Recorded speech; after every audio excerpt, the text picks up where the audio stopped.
Imagine stepping through the gates of Auschwitz on a freezing winter morning. You have no idea what awaits you beyond the infamous sign, Arbeit macht frei, work sets you free.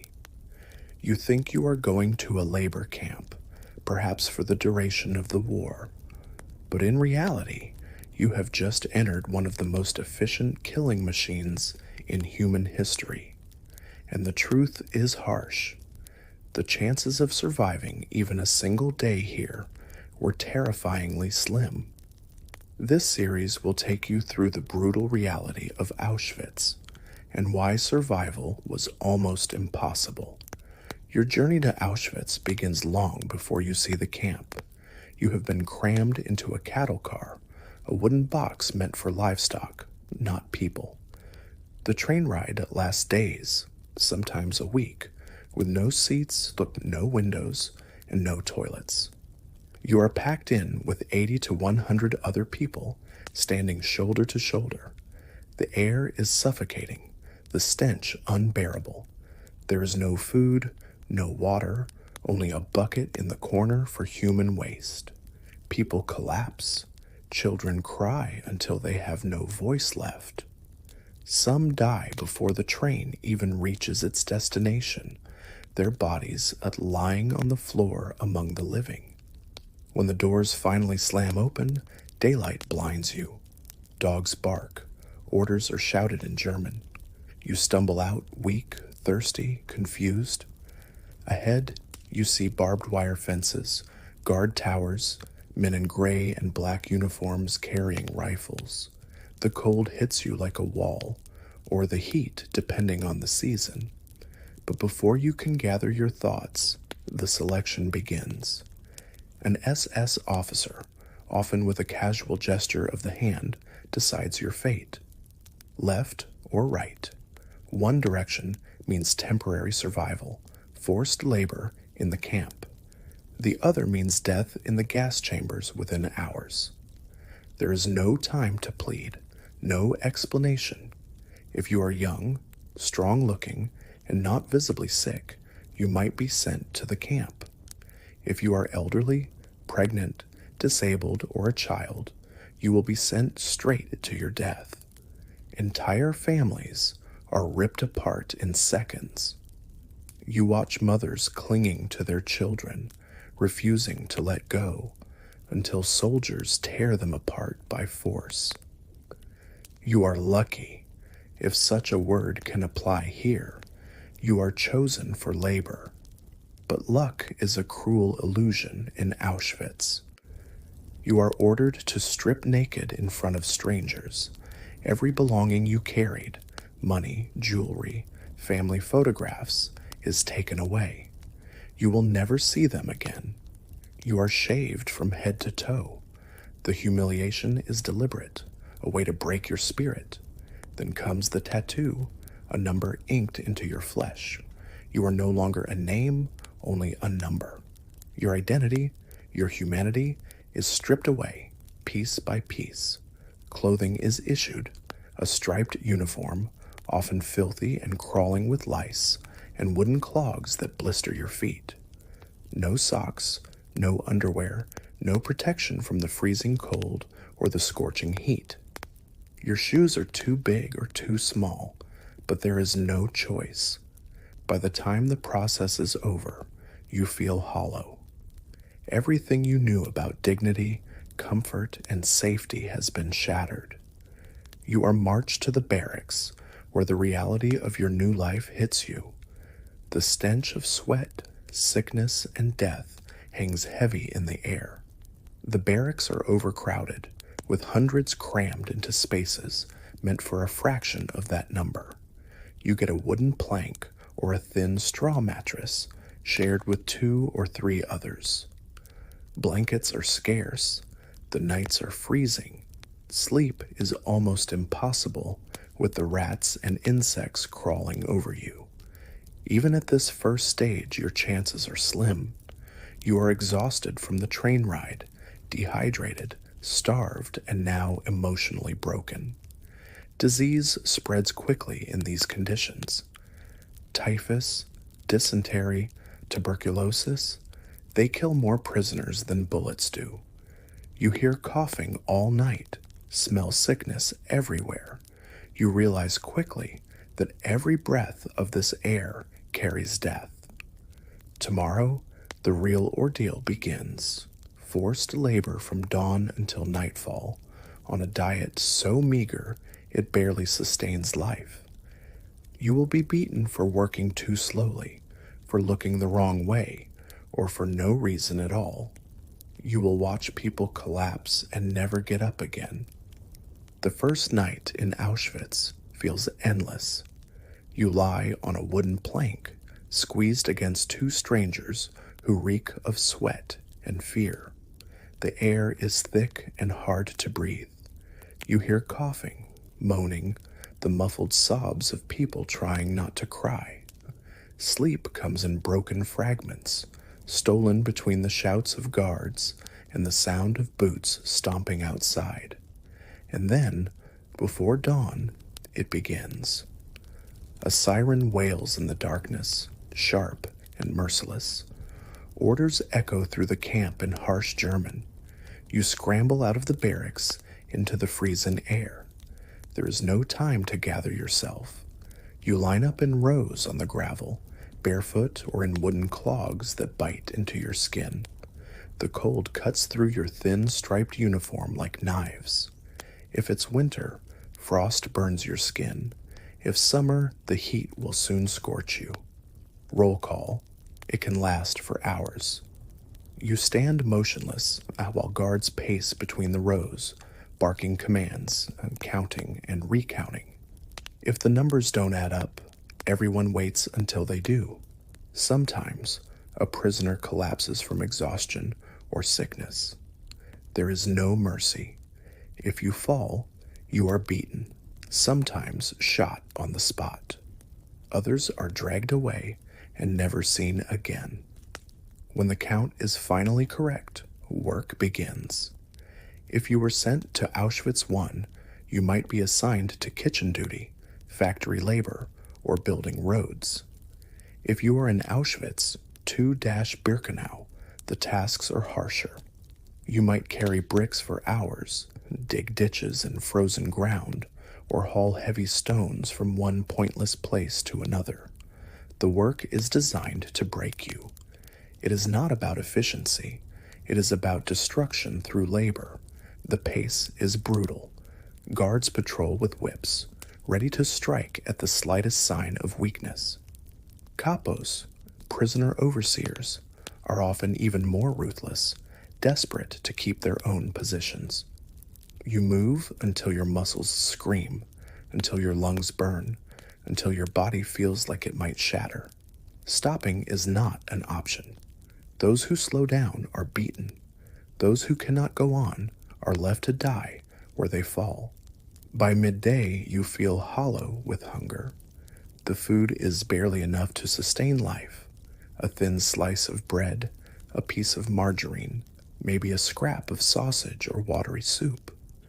This single ration must last you the entire day.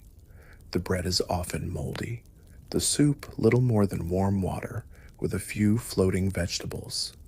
Still, you eat every drop because hunger is a constant gnawing pain that never leaves you. Water is scarce. You drink from rusty barrels, often filled with filth, because thirst becomes unbearable under the strain of work. Sanitation is almost non-existent. Latrines overflow. Disease festers in every corner.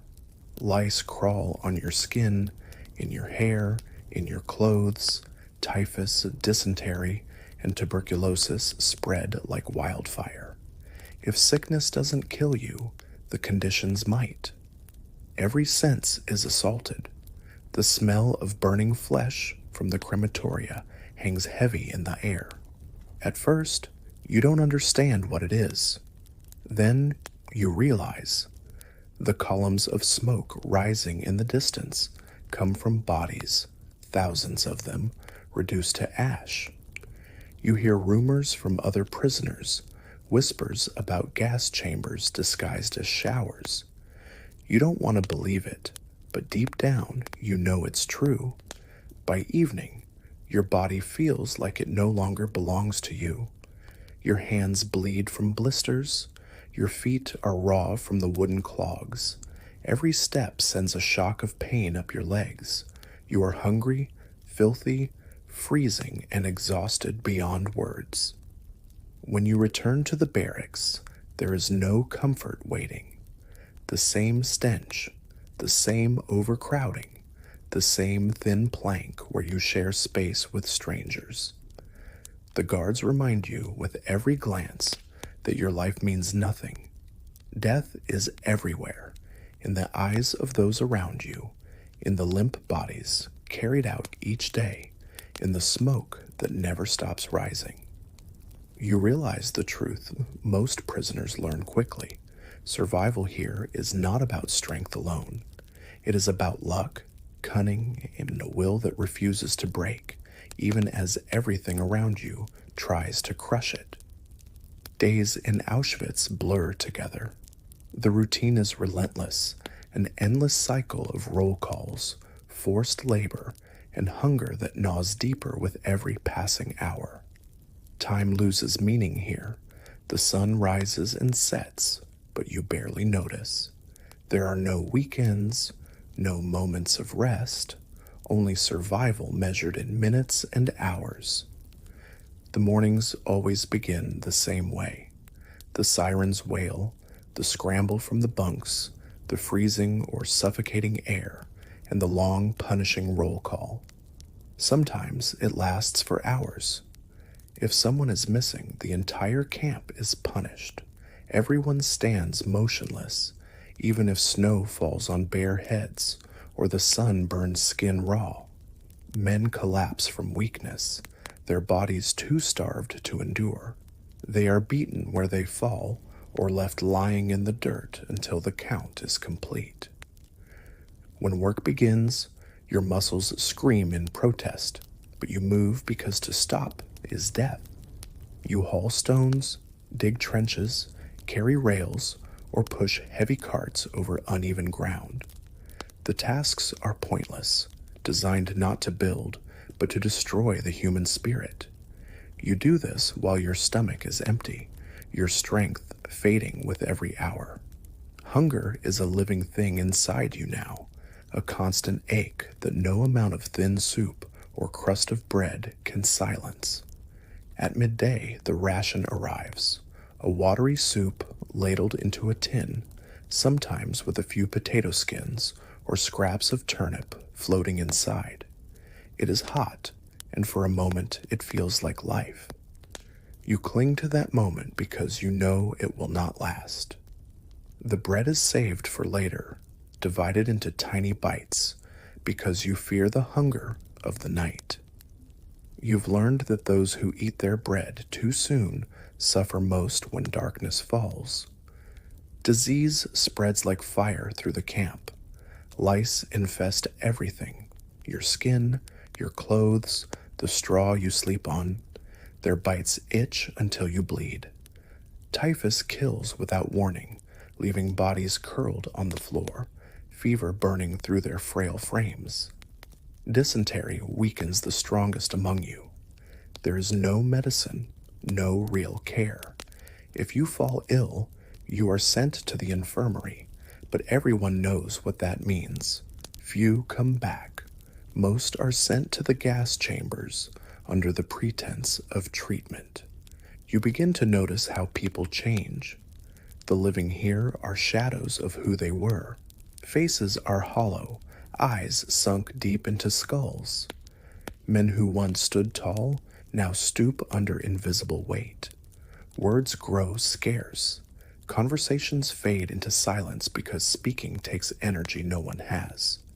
Sometimes someone whispers news, a rumor of the war, of the front lines moving closer. But hope is dangerous here. It can keep you alive, or it can break you when reality crushes it. Violence is everywhere. A guard lashes out with a whip for the smallest mistake, a crooked line, a missed step. A prisoner is beaten to death for stealing a scrap of bread. The capos, prisoners given power over others, are often crueler than the guards. They know mercy could cost them their position, maybe even their lives. You learn quickly that trust is a luxury you cannot afford. Betrayal is a currency in Auschwitz. People trade secrets, favors, even human lives for a chance at survival. The nights are no refuge. Darkness brings only more cold, more hunger, more fear. You lie on the wooden plank, pressed against bodies that tremble with fever or shiver with chill. The air is thick with the stench of sickness and sweat. Rats scurry across the floor, bold in their search for crumbs. Sleep is shallow and haunted by nightmares that feel too real because they are real. Every creak of the barracks door, every bootstep outside sends a jolt of terror through your bones. And then there is the smoke. It never stops. It rises day and night, curling against the sky, carrying with it the smell you cannot escape. At first, you told yourself it was something else, burning wood, garbage, anything but what it truly is. But now you know. You've seen the people led away in lines that never return. You've seen the piles of clothing, the shoes, the mountains of hair. You don't need anyone to explain what the smoke means. It means death, endless and unrelenting. Living here is not really living. It is existing in the narrow space between life and death, where every moment feels borrowed. You count not the days, but the chances that you might survive another sunrise. You know those chances are shrinking with every hour you remain behind the barbed wire. Time in Auschwitz moves in strange ways. Hours feel endless, yet weeks vanish without a trace. You have no calendar, no clock, only the cycle of sirens and labor to mark the passing of life. Your body is no longer yours. It has become an empty shell, driven by instinct, stripped of strength and comfort. Hunger rules everything. It gnaws at you when you wake, haunts you while you work, torments you through the night. You think of bread constantly. You dream of it, taste it in your mind. A crust of stale bread becomes more precious than gold. The human body was never meant to survive on what Auschwitz gives. A thin slice of bread in the morning, watery soup at midday, sometimes nothing else until dawn. You watch people wither before your eyes. Muscles melt away, leaving bones jutting like sharp corners beneath the skin. Faces become skulls, eyes sunken, lips cracked and dry. And yet, even in this misery, the will to live clings stubbornly. People fight for scraps, for a sip of water, for anything that can keep them breathing a little longer. But hunger is not your only enemy.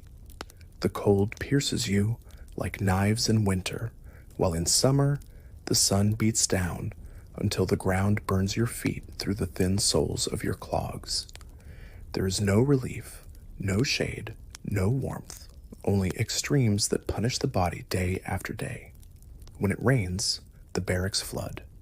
Water pools on the floors, soaking the straw where you sleep, turning everything into a foul, muddy swamp. Lice thrive in the dampness. They crawl on your skin, burrow into seams of clothing, leaving bites that itch until they bleed. Disease never sleeps. Typhus sweeps through the camp like fire, burning high fevers into bodies too weak to fight. Dysentery leaves prisoners trembling with cramps, unable to control their bowels, collapsing in filth because there is no strength left to reach the latrines.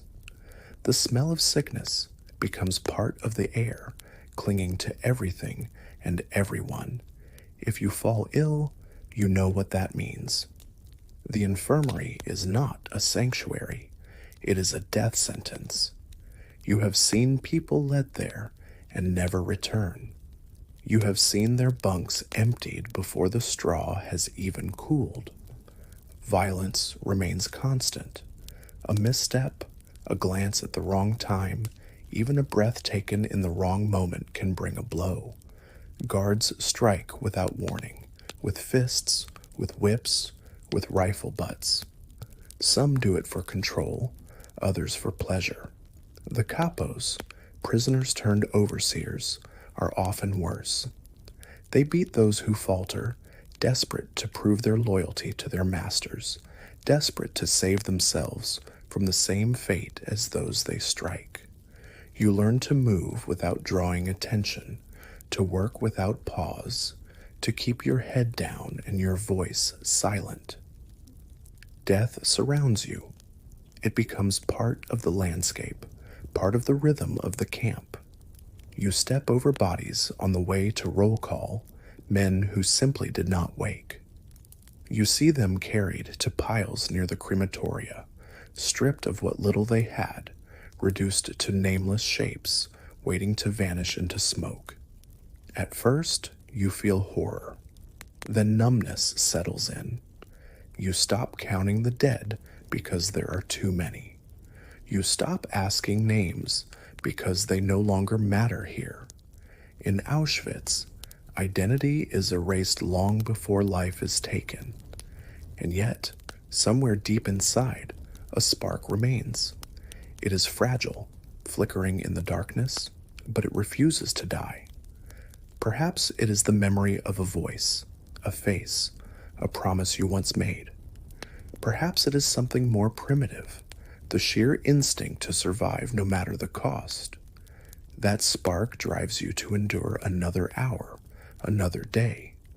It pushes you through pain that feels endless, through hunger that claws at your insides like an animal. It is hope, but hope here is dangerous.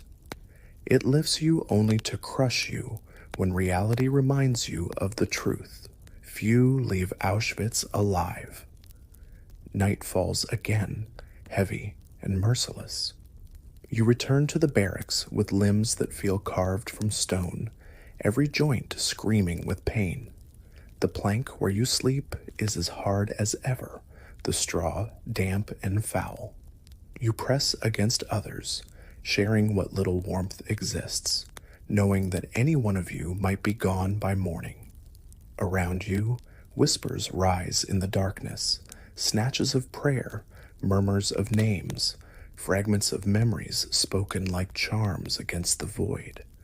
You close your eyes and pray, not for freedom, not even for life, but simply to wake up once more. Morning comes like a punishment. The siren wails, and the barracks erupt into motion. Bodies rise slowly, stiff and aching, like broken machines forced to run again. You drag yourself out, every step a battle, every breath an effort. Your legs feel like lead, your head spins with weakness. Hunger coils in your gut, sharper than ever, a constant reminder that you are slowly disappearing. The uniform hangs loose on your frame now, your bones jutting against the fabric. You barely recognize your own hands, thin and trembling, the nails cracked and blackened. The yard is a sea of stripes as prisoners gather for roll call. The air is bitter with cold, but sweat still beads on your skin from fear. You stand in formation, fighting the urge to sway, to fall. Falling here is not an option. You've seen what happens to those who collapse during roll call. Boots crashing down, rifle butts smashing skulls, blood pooling on the gravel while the line remains still. If the count is wrong, the punishment can last hours. You pray the numbers add up. Work begins, and you force your body forward because standing still is death. Every movement feels like fire in your muscles. You carry bricks that seem heavier than before, though you know it's your strength that's fading. The guards shout, their voices slicing through the morning air. Capos shove and strike with sticks. Somewhere nearby, a man drops his load and stumbles. A blow sends him sprawling in the mud. He doesn't rise again. No one helps him. No one dares. You keep moving because you cannot afford to stop. The hunger today is unbearable. The bread you saved from last night is gone, the last crumbs licked from your fingers before dawn. The thought of soup at midday becomes an obsession, the only thing that keeps your legs from buckling. When the break comes, you hold the tin like treasure, gulping down every drop of the warm, thin liquid. It fills your stomach for a moment, but it is never enough. It only reminds you of what you've lost, of what real food used to taste like, of a world that feels like a dream now. As the day drags on, you see things you never thought you would. A prisoner beaten until his body hangs limp, blood dripping into the dust. Another shot in the head for stepping out of line. You smell the smoke again, thicker than ever, curling black against the pale sky. You know what it means. Trains arrived in the night. More people have come, and already they are gone. You remember your own arrival, the confusion, the hope that maybe you were going somewhere to work, to survive. You know now how quickly that hope dies. Fear follows you everywhere. It clings to your skin like the lice that crawl in your clothes. It pulses through every sound, the bark of dogs, the shouts of guards, the crack of whips. There is no safety, not even in sleep. Night brings new terrors, selections in the barracks, sudden orders to line up, men taken away in silence. You lie awake listening to the boots, the voices, the screams that tear through the dark and then vanish. You wonder if tonight will be your turn. You wonder if you would run if given the chance, though you know there is nowhere to go. Beyond the barbed wire lies only death in another form. You think of home, though the memories hurt. Faces blur in your mind now, voices fade like echoes. You try to hold on to something, anything, that proves you once had a life outside this place. A mother's hands, a father's laugh, the sound of children playing in the street. You whisper their names in the dark, afraid you will forget them, afraid that forgetting means you have truly become nothing. The days stretch on, each one stealing a little more of you. You watch men die slowly, their bodies wasting away until they simply stop moving. Others vanish overnight, taken to the chambers disguised as showers. You wonder which fate will be yours. Will it be sudden, a bullet or a blow, or slow, a hunger that eats you from the inside until there is nothing left? And yet somehow you keep breathing. You keep moving when everything inside you screams to stop. Survival here is not strength, not skill, not even hope. It is chance, a cruel, merciless lottery played against impossible odds. Most will not win. Most will never leave these fences, never see the world beyond the smoke and the wire. You know this, and still you fight for another day, another hour, because as long as there is breath in your lungs, something in you refuses to give in to the silence that waits all around.